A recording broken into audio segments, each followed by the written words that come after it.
name is Colman Noctor, and I work with young people with mental health problems. And I suppose in the last few years there's a kind of a change in the landscape of teenage life and family life, which is really interesting. And I think we're living in the greatest social and emotional experiment of our time.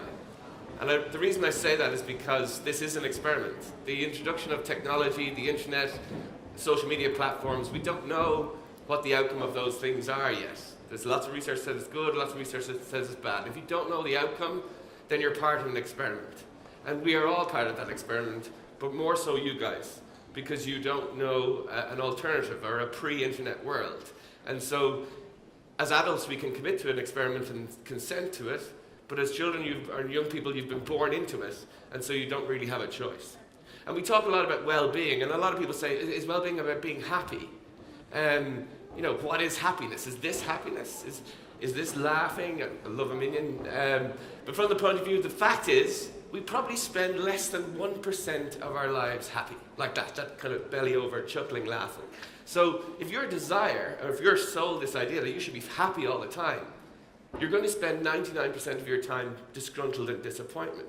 Because most of life, Freud said, the most we can hope for is the misery of everyday life. And that's a kind of a negative connotation. But in the world that we live in, where we're sold expectations that we should be happy all the time, we should never be bored, we should never be frustrated, we should never be imperfect, that expectation creates a problem. And I think there's a formula for happiness. I think it's expectation minus reality equals happiness. And that's very simple, because if my expectations are up here and my reality is down here, I'm going to be unhappy. And oftentimes we can't change reality. Reality is what it is. So what we have to change is oftentimes our expectations. So from the point of view of, never before have we had more mental health services or awareness than we do now. But never before have we been more unhappy. And the question is, why is that happening? Why is this? And for me, it's because we now live in a comparative culture. We're constantly comparing ourselves all the time. I'll tell you a story.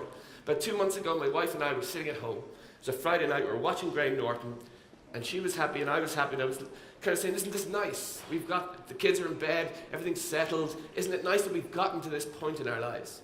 And I opened my phone and I went on Facebook, and I noticed that 3 of my friends were on a golfing holiday in Marbella. And they were supping pints and spending €13 on them. And I said, the lads never told me they were going to Marbella. And then I looked at her and said, probably knew I wasn't able to go because I have 3 small kids. And then in 2 minutes, I'd gone from, isn't this a lovely moment, to scowling at my wife and thinking, you ruined my life, right? And from the point of view, the problem is, I invited that into my home. I looked at Facebook and ruined that moment. That comparison was unfair because I was comparing myself, and we don't have to just compare ourselves to looking over at the neighbour's 12-foot trampoline versus our 8-foot one. These intrusions come into our houses all the time. The next thing is with this tyranny of choice. So we think, oh, more choice is great. It's actually not. It creates more anxiety. And the reason I have these pictures here, see that kind of, anyone know who Bosco is? Right? I watched Bosco till I was about 12. Not because I had some sort of developmental delay. I watched it because there was nothing else on. And I had to watch it. And now I have Sky, and I have Sky Q, and I think just short of 1,000 channels. All I ever say is, there's nothing on TV. Because the tyranny of choice creates more options. But it makes the possibility of making the wrong choice even greater. And if you're anxious, more choices are not a good thing. The second thing is this illusion of control. The more effort I can put into making this text perfect, the better the outcome will be. In fact, that's not.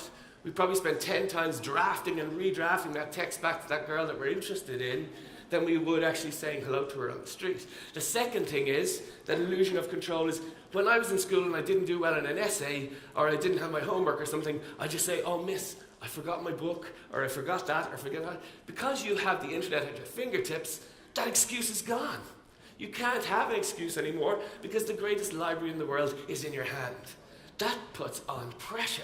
You don't have the excuses that we had when we were younger. So this chasing of perfection, and perfectionism is, for me, the biggest epidemic of anxiety that we have at the moment. And I'm not saying you shouldn't strive to be the best that you can be. Healthy striving is self-focused. How can I improve? But perfectionism is other-focused. What will they think? And if you judge your behaviors by that, you're going to run into trouble. The other thing is vulnerability-focused marketing. And this is where, I was at a talk recently and there were guys from Facebook there, and they were all talking about personalization. It's the way forward. Your feed in any social network will be personalized to you. It'll only show you the stuff that you're interested in. But if I'm Googling, how do I lose weight? How do I sort out acne? I'm going to be, those keywords are going to be targeting me. So I'm going to get everything about acne and losing weight. And I'll tell you a little bit of story in a minute. We live in an on-demand culture. Our Sky is on demand. Everything's on demand. Netflix, we don't even have to, wait for the next series to come out next week. We don't even have to date. We just swipe left or swipe right. So all these things are on demand, and they're not anything that we have to think about. And we don't have to do that kind of awkward, hey, we don't have to develop that skill because the technology allows us to bypass that. But bypassing this is not good. These skills are necessary. It is necessary to feel bored. It is necessary to be frustrated. And it is necessary to be disappointed. They're important parts in how we learn and how we learn to cope. But most important, we need to learn how to regulate our own desire. Our desire is an issue. You'll hear lots of people in technology saying, we need to regulate the internet. We do, but we actually have to regulate desire. Because if I spend 9 hours on YouTube watching cats on skateboards, I'm not doing anything illegal, but it's probably not the best use of my time. And so that's regulating my own desire, not regulating the internet. And we desire what is not good for us. We desire donuts, burgers, stuff like that. So we desire what we want, not what we need. And that's an interesting point, because technology mediates our desire. It decides what you should want and what you should need, and your expectation about how quickly that should come. So essentially, you're living, and we're all living, in a village of desire. And if you imagine Google and Apple and these companies are the town planners of this village. So they decide whether we have sidewalks or sanitation or car parking, but they know we don't want that. So it just gives us what we want, not what we need. There's no ethical obligation. So if you want donuts, well then these platforms will give you donuts. So it's like me waking up in the morning, going to my bedside locker, and it goes, ping, Colman, would you like a donut? I think I will. So I go down and have my porridge, and then my social media platform goes, another donut? Don't mind if I do. Sit into my car, another donut? Don't mind if I do. And so from that point of view, I'll get to 5 o'clock and I need my stretchy pants because all these donuts are filling me up. But with technology, there's no physical sign. We don't see a visual of a bulging waistline, or we don't see our money going out because it's free and it's invisible. But there's nobody in this space to tell us what we need. I'm going to tell you one quick story.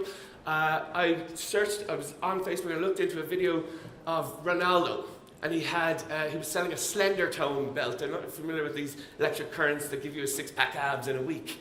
And I looked into that, it was about 75 quid, so I forgot about it and came out of it. But this was my timeline ever since. 24-year-old Adonis bodies to a 41-year-old man is not entirely ideal. So how do we cope?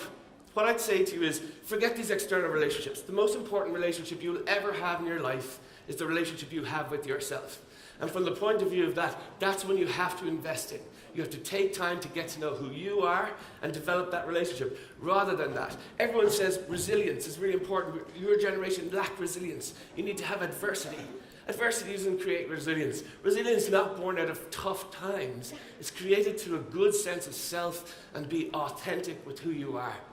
So what do we need to do? We need to regulate our own desire, we need to disconnect, and we need to create connection. I'll just tell you this. In a culture of online pornography, we need to discuss intimacy and consent. In a culture of outcomes, we need to acknowledge effort. In a culture of outrage, we need to instill calm. In a culture of offense, we need to instill balance. And in a culture of distraction, we need to instill space. Will this pass? Will it go? I don't think it will. But I will leave you with this.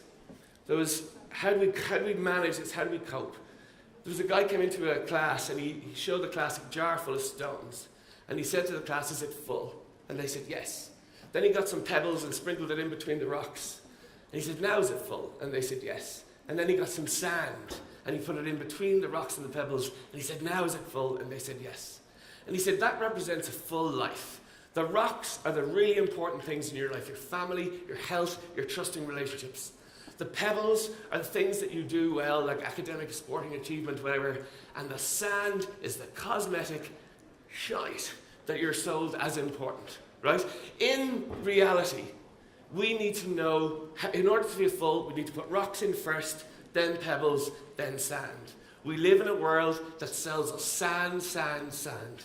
If you fill it with sand, you will have no room for rocks and pebbles. So the most important thing you can do is decide in your life, what is a rock, what is a pebble, what is sand, and prioritize. Thank you.